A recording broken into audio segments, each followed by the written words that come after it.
All right, you ready for John Bjorvio? I'm ready. Let's go. Let's see. Hello. Hey, John, how are you? Hello. Fine. Did I join? You did. You did. Are you going to leave your video off, or are you going to turn No, it on? no, no, no, no, no, no, no, no, no. There we go. Because I put my makeup on. It took me 3 hours to put makeup on this morning just for this interview. I So I hear you. It says FaceTime camera's on. yeah, we can see you now. We Hey, can see now you it now. is. Oh, there I am. There, okay. Hold on one more second. No worries at all.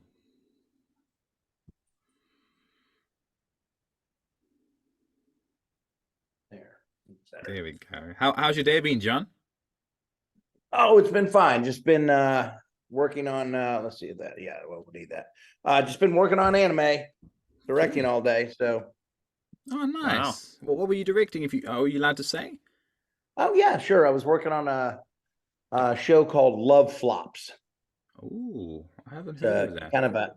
kind of a harem show that'll be on High Dive, which is the streaming platform that is for Sentai Filmworks, and I'm a director at Sentai Filmworks in Houston, and so that's just one of the shows. I'm working on another show called Eminence in Shadow, Mm-hmm. which is a really popular show right now. So yeah, so just staying busy, Cool. doing video games, and just living the life of an actor, I guess. That's awesome. That's awesome. I'm Reilly, by the way. So I live in the South Island of New Zealand. So currently it's 12 p.m. my time. And then Bjorvio, that's Bjorvio over there. And he's in Texas, I think. Oh, great. Where are you? So I'm around the DFW Metroplex.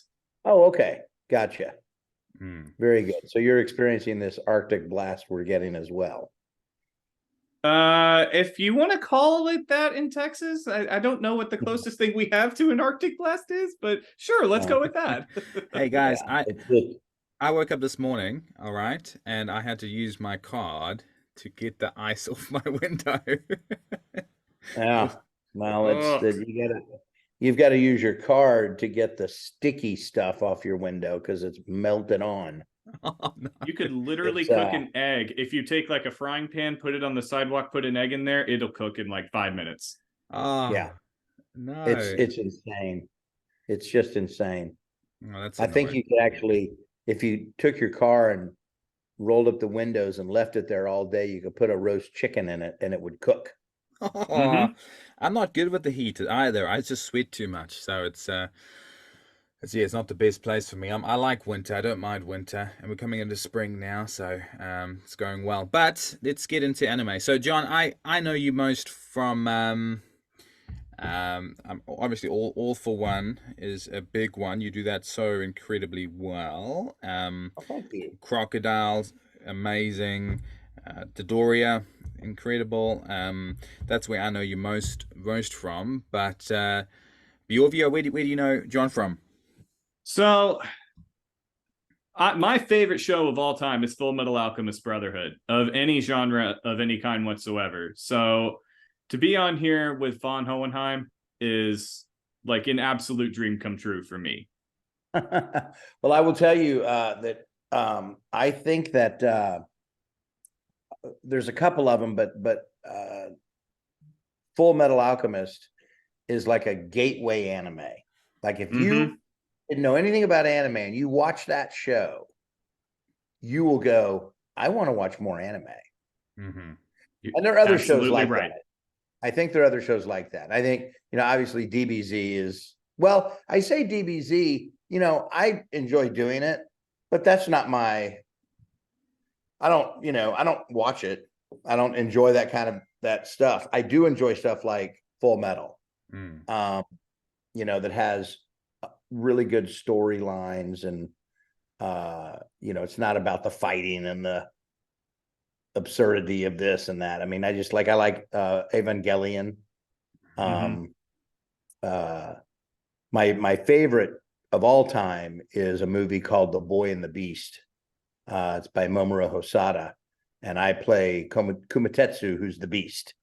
And Mm. it's Ooh. basically it's a story of a young boy who loses his parents, his whole family, and he runs off into the city and finds himself in a back alley, and this stranger comes up to him and he basically says, "Follow me."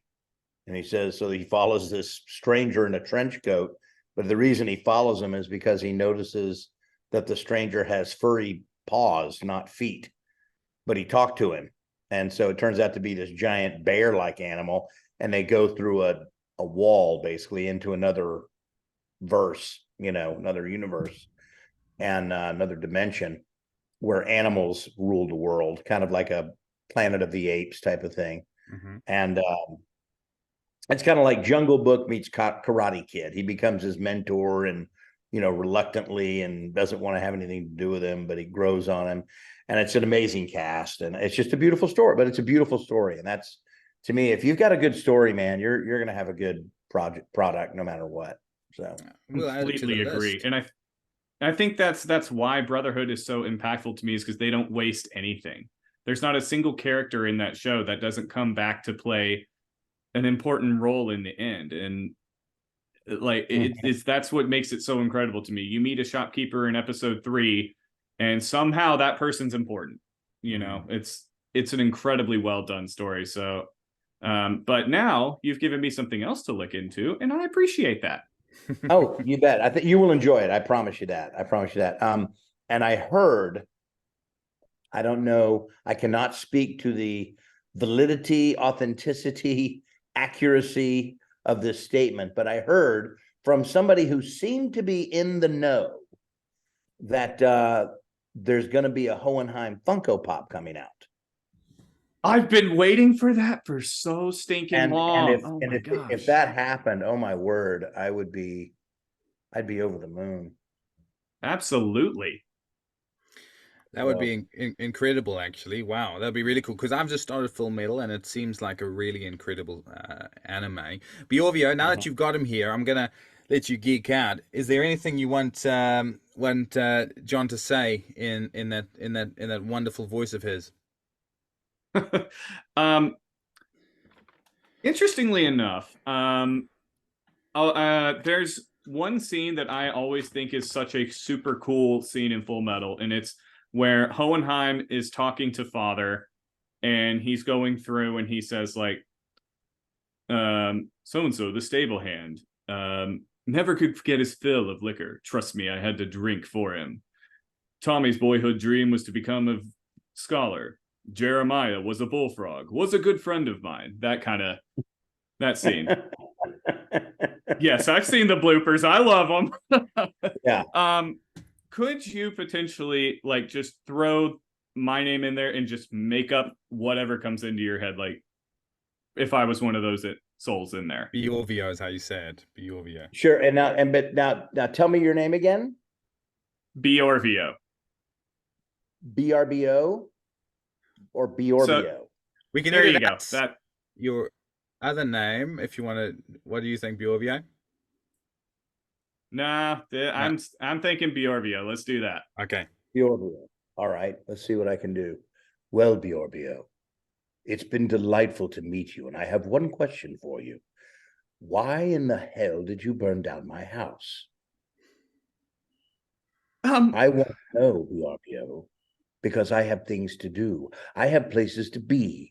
And there you are sitting in your cushy little apartment in Dallas, Fort Worth. Well, I assure you, that will not do, Bjorvio. That's awesome.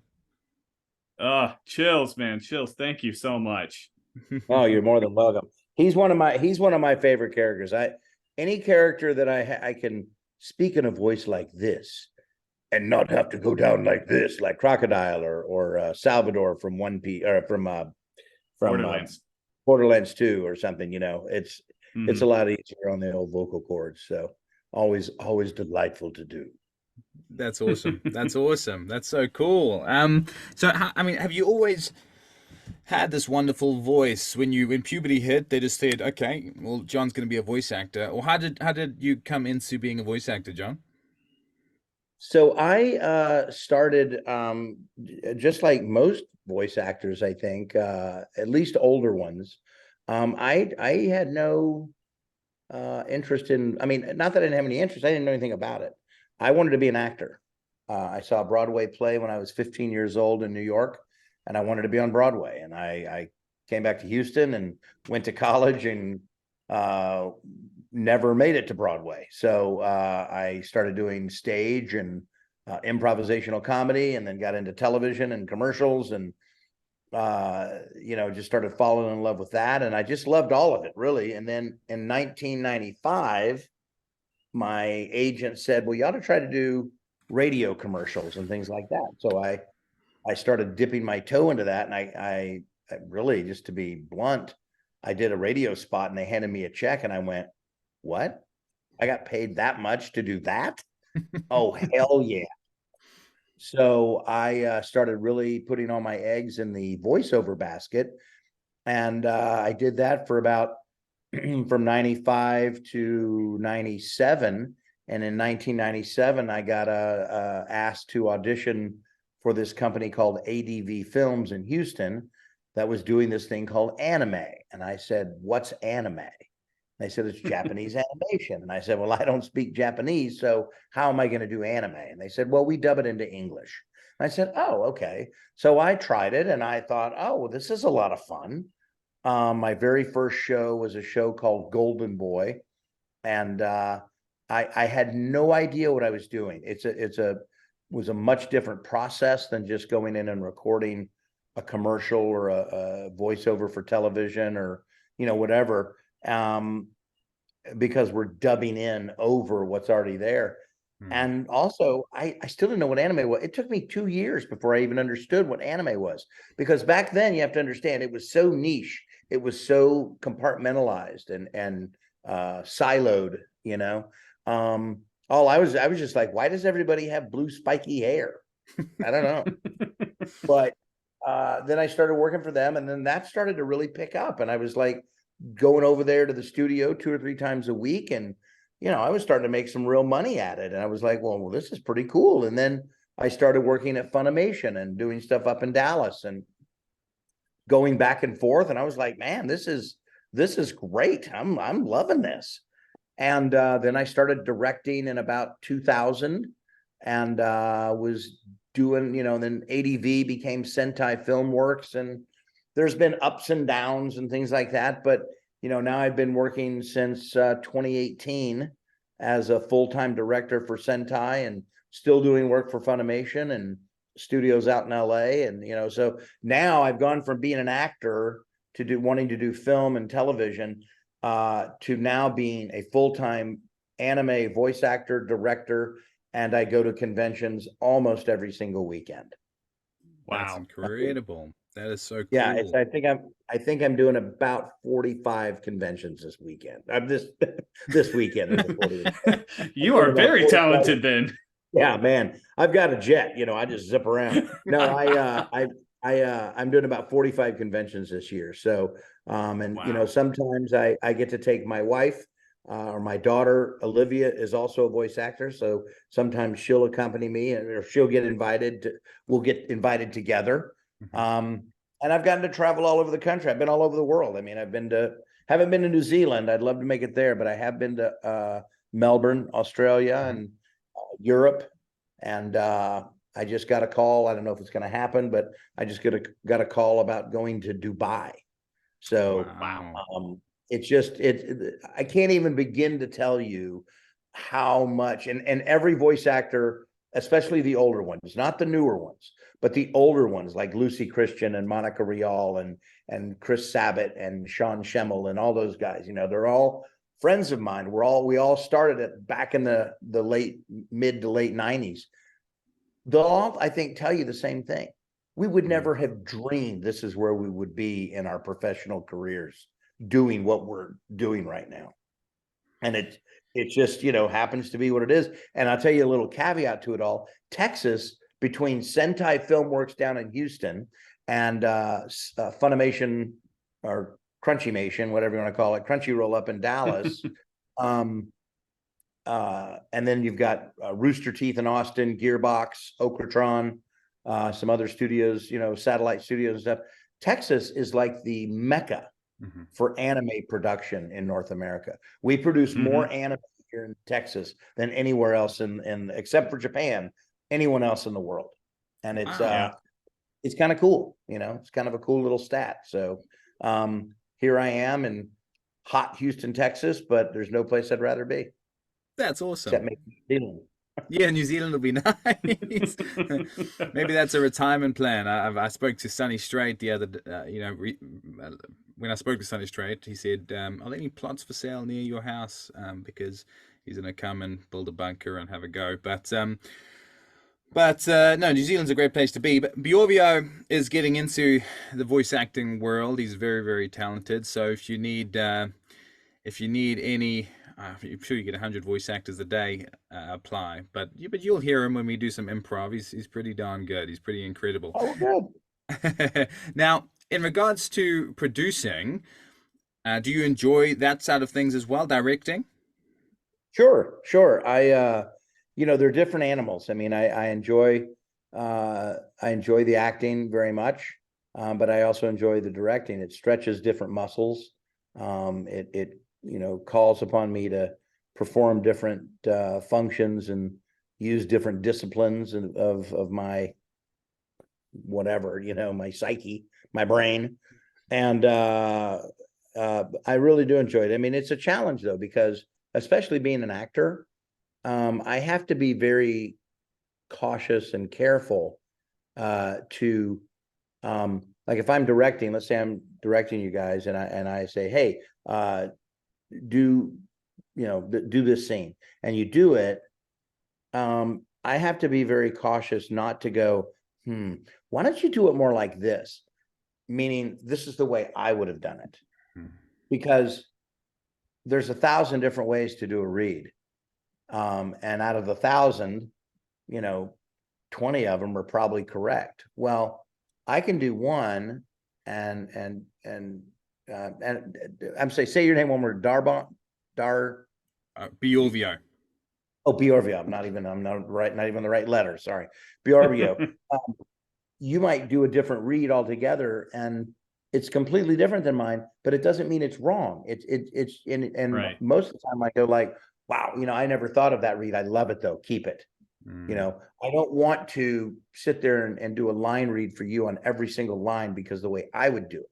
I would need to work with you, trust you as an actor that you're going to deliver. Now, that being said, if you deliver a line and you don't really understand the context because you don't get to read the whole script anyway, so you may not understand the context. It's my job as a director to give you that context so you will know how to deliver the line and I can guide you that way. But I would, occasionally we'll give line reads, but most of the time we just let the actor do their thing. And then once you've gotten into a character like a Hohenheim or a All for One or something where you've been doing it for a while, especially like a Hohenheim, like an All for One, where I've been doing it for the last 6 years and, about to enter year 7. I've got a pretty good idea of what, he needs to be and where he needs to be. And the director will guide me if I'm not on the right track. But, we have to trust the actor. As a director, we need to trust the actor. That's why we brought the actor in. I didn't bring an actor in to do what I want. I brought the actor in to let them do what they can do and kind of stay out of their way as much as I can. Just nudge them every now and then. You know what I mean? Yeah, that's a really good way of putting it. And we got a lot of potential or wannabe voice actors who listen to the podcast. So that's really good advice for all of them as well who are wanting to get into the industry. Well, if you have a lot of folks that listen that are interested, I will tell you the hands down most important thing you can ever do is take acting classes, improv classes, theater classes, whatever it is. Take acting classes and get yourself immersed into that world, into that community, because that's where you're going to find your success. Now, don't worry about I want to be a voice actor. Become an actor. That's really good advice. Really good advice. Yeah. Well, talking about improvisation, we've got every show we do this. We do a little bit of improv between characters, and it's a lot of fun. And we've got a couple of scenes. Bjorvio, would you mind explaining the first one? The first one is All for One and All Might in counseling. Couples counseling. Okay. So, Okay. so I'll be the counselor. Okay. And we'll let it slide. So you two, what has brought you in today? Maybe all for one. You can start. You look a little bit angry there. What's brought you two in today? Well, I think that it's very simple. All Might doesn't do as I ask him to do. Hmm. Well, that's All Might. How does that make you feel? How do you think it makes me feel? He's over here telling me, give me one for all. I want one for all. You have access to every other quirk, and yet you only are concerned about one, and that's mine. This is my thing. You can't have it. I personally have this quirk. Well, You know what? yeah. I will say this, All Might. Let me just say this, that one for all for one, it's just an arrangement of letters. I have all those letters. You don't. Ergo, I should have it. I think you would agree. I think our therapist would agree that that would make the most sense. However, you continually insist that it's all yours. And then that leads us to battle and to fight. And we all know where that ends, don't we? Don't we, All Might? Remember what we Yes, did last time? Remember As on a the matter of family fact, I vacation? do. You're still wearing the scars, and I must say, it has helped your breath considerably. You know how bad your breath is in the morning? My goodness! You know as well as I do. That's because of my dentures. I can't help that, All Might. I'm doing the best I can. But how about you leaving your spandex underwear lying about here and there? I mean, for goodness sakes, it's a mess. It's a travesty. I mean, you sweat like a stuck hyena. Listen here. Sometimes you have to change clothes quickly in order to go save people. We've talked about this over and over. Hygiene is not my number one priority. Saving people's lives are. You'd get that if you were more of a hero instead of stealing everything for yourself, all for one. Good job, Yes, you two. I'm sure I would, but I think you should know that. Do you know how many people have begged me to kill them because you and your stink have tried to save them, and they can't stand it?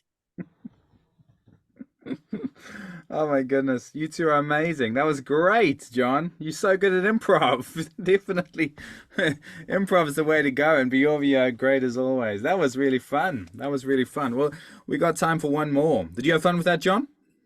Mhm. Mm-hmm. Good. Good. Okay, that voice is so incredible. Is it hard on your voice? No, no, No. that's one of the ones that I enjoy doing because it's easy. Bjorvio, what was the we got time for the one you wanted to do, Bjorvio. The one yeah. Let All him know. right, so we're gonna have Von Hohenheim is going for a walk and meets a character from Demon Slayer that has a boar head and two sharp swords. Okay. All right. Maybe you can start, Hinosuke. Ah, what the heck? Old man, why don't you get out of the way? What are you even doing here? It's the middle of nowhere. Are you demon hunting too? Excuse me. Are you talking to me? Because if you're talking to me, you're being extremely rude. I'm out here for a nice, brisk walk on this wonderful autumn day, and you've disturbed me. I don't give half a crap what you're doing here. Have you seen any demons or not? Or are you one? Are you a demon? My good fellow, if I were a demon, you would know, trust me on this. And you would actually not be even standing right now. I would have dispatched you quickly and effectively and efficiently, I might add. So, am I a demon? Well, I'm really not at liberty to say, but I will say this, that you, my friend, should get those horns looked at because you look atrocious. And I can't believe you're actually out and about, dressed the way you are. What? That's a little bit rude, don't you think? But I'll tell you what, you sound really like you want to fight me. So I want to see what you can do. Come on, old man, fight me. Prove to me you're not a demon. I do want to fight you so bad.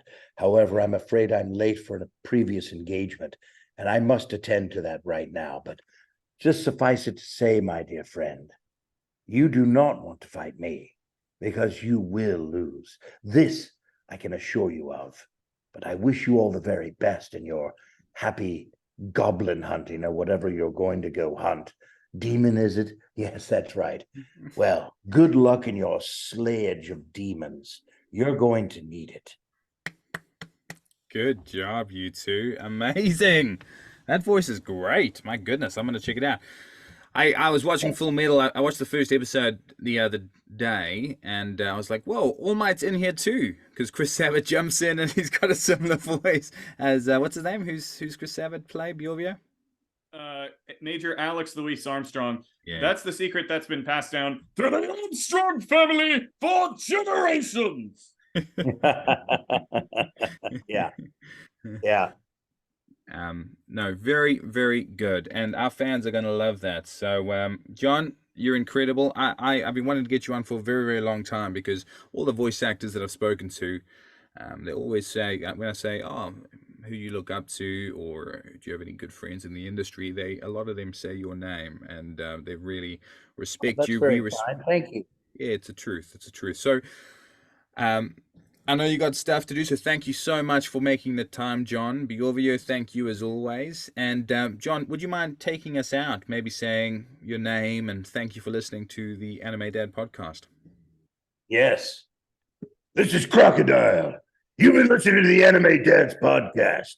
I suggest you keep listening, or I'm going to track you down, and when I find you, I'm going to take those headphones and ram them into your ears until you listen. Enjoy.